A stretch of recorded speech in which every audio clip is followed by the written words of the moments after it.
Okay, Michael. So we're going to continue here with the question of change. And, my first slide, I just review a little bit, the basics. Remember we are talking about a framework of understanding for the world around us, the material world around us. And we are philosophical realists. So we think that, there is a world out there that is intelligible outside of our minds. So if it's just you and I strolling in the park and discussing philosophy, or if it's, I think this is Putin and Modi, imagining they're talking about philosophy, then they see distinct beings around them, and these things change. For example, the sun may move in location. The goat may eat, the leaves may change, and turn color from green to yellow.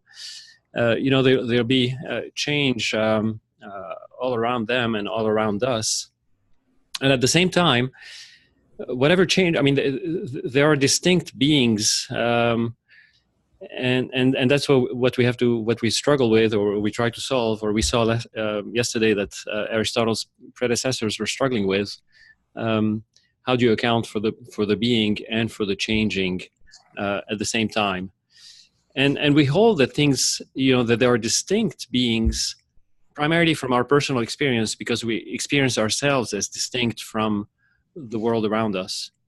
And if we're not distinct from the world around us, then it's, we fail to make the world intelligible, and perhaps that's the case, but we start with the premise that the world is intelligible, and therefore that we are distinct from things around us, and that we can appreciate these distinctions and then appreciate change as well.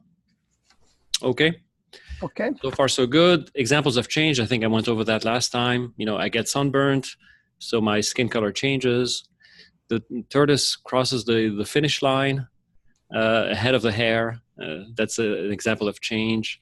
The lump of clay is shaped into the statue of Hermes. That's a kind of change. The armadillo dies, and the armadillo, in a way, ceases to be, and a carcass comes into being, but we perceive that as a change as well. The water in the fountain becomes part of me as I drink it, so that's a form of change.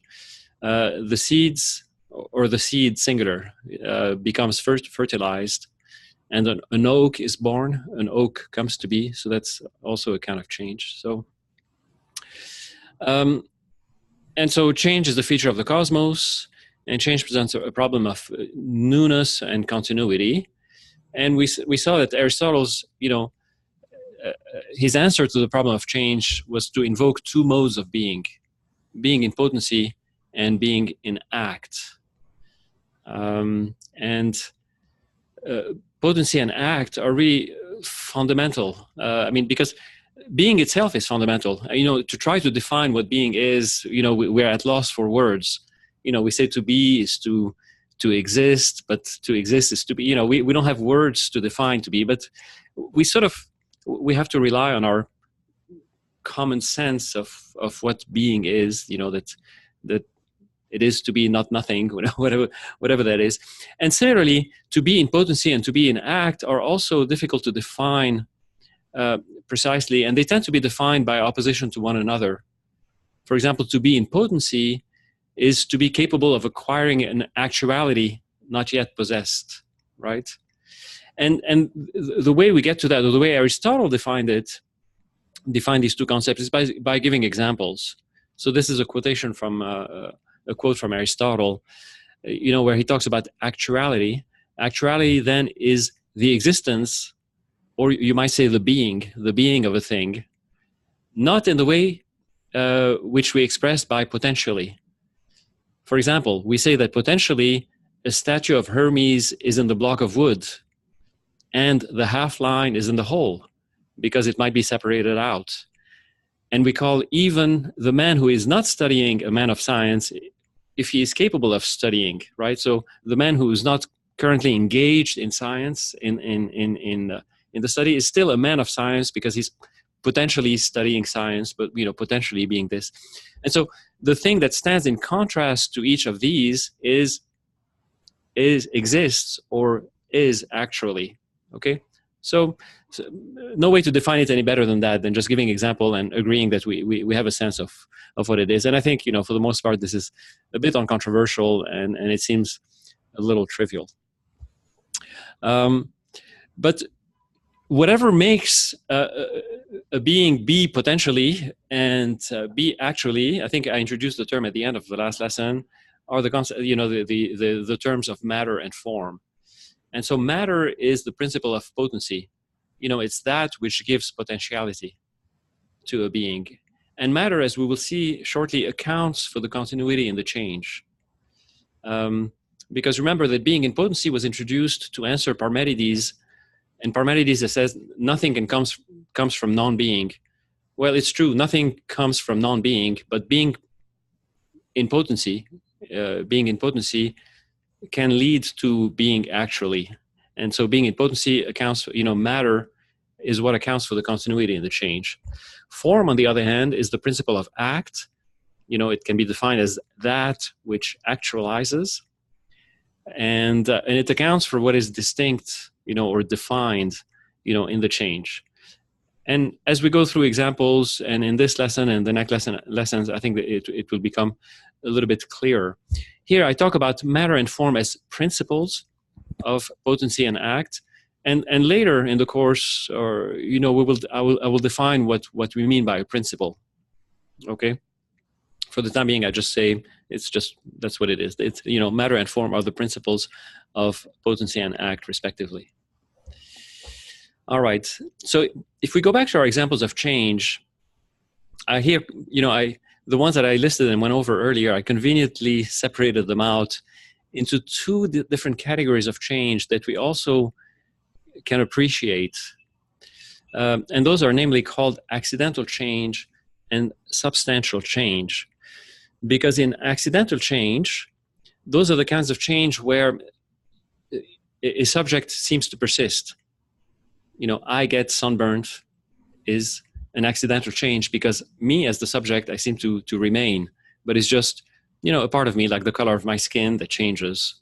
Okay, the tortoise crosses the finish line. Well, the subject remains, but it just has changed location. The lump of clay is shaped into the statue of Hermes. Again, that's a kind of what we call an accidental change. As opposed to the other kind of change, which is substantial change, where the subject that is present at the beginning and distinct ceases to be, and then in place of the subject, there's a new subject. For example, the armadillo dies, and a carcass comes into being. Okay, we still conceive of that as a change, not as a vanishing of the armadillo and poof, as a coming to be out of nowhere, out of nothingness of a carcass. We still perceive a continuity, between the armadillo and the carcass. Or the water in the fountain becomes part of me. That as we get into this and explore that, we will see that this is also a kind of substantial change, where the water essentially ceases to be what it is, water, and then becomes a part of me.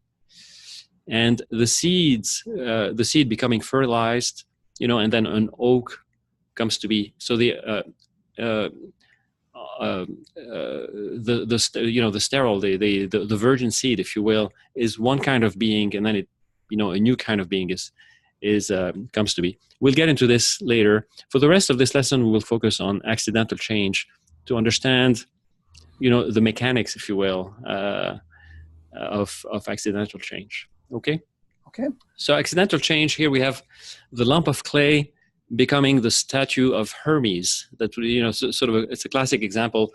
Aristotle uses the wood, for when he talks about the statue of Hermes. I like the lump of clay because it's, I don't know. First of all, because I have images to illustrate that. I didn't have a statue of Hermes in wood, so I have the clay. So we'll go with that. Okay, so that's an accidental change. Why? Well, because there is a subject, which is this lump of clay, that remains through the change, but what is new from the beginning, from beginning to end, is the shape of that clay. And at first you may say that the clay has no shape, but actually it does have a shape. It's not that it doesn't have a shape. It has a shape. We don't have a name for it.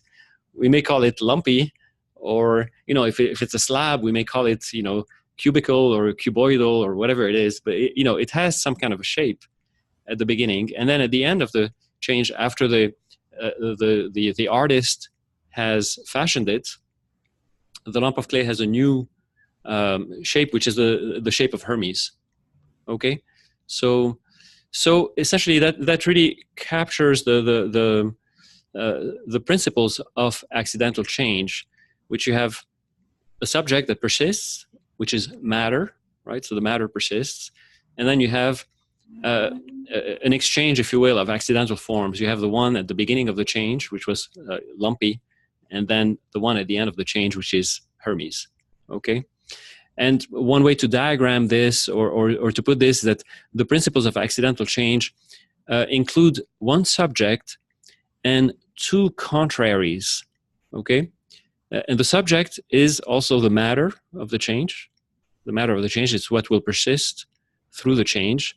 If we start, I introduced technical lingo. It's not very important here, but Thomas Aquinas, in Latin, will say, the beginning is the terminus a quo, from which, and then the end of the change is the terminus ad quem, to which. Okay, so you have the subject that persists, and at the beginning, what's important is you have the privation of the accidental form in question.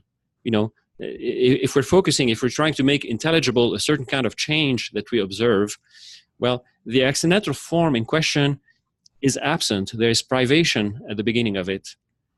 And then at the end of the change, there's possession of the accidental form in question. So if we go back to the lump of clay, the form of Hermes, the shape of Hermes, was absent. There was a privation at the beginning of it, because if it was there to begin with, there would be no change, right? So it has to be absent at the beginning, and it has to be acquired or possessed at the end of the change. Again, all of this may seem very trivial and splitting hair about nothing, but it's very important to get that clear, because when we talk about substantial change later on, that the same sort of paradigm will apply.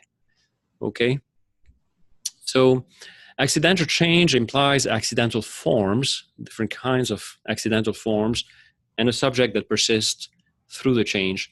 And these forms, classically, we can classify them. If it's a change in quality, they're going to be, that kind of accidental change is called an alteration. And there are different forms that fall in that category of alteration. For example, color, shape, temperature, these things. For example, if my hair turns gray, it's an accidental, it's an alteration in me, right? If I become pale, it's an alteration in me. If the leaves turn yellow, it's an alteration, that sort of thing. Or it can be a change in place. If it's not a change in quality of a subject, it can be a change in place of the subject. I can move from here across the room, and therefore my place has changed. Later in the course, we will talk about the concept of place in natural philosophy. But so there's a change in place, and that's called locomotion. It's the type of accidental change, a locomotion. Or there can be a change in quantity, augmentation, diminution. If I go on a binge of donuts, after a couple of months, I will have the accidental change that my size will have increased, right? I will have augmented. So augmentation, or if I go on a fast, I diminish in quantity. So a change in quantity is augmentation, diminution. So these are that's the classical categorization of the kinds of accidental change that we observe in nature.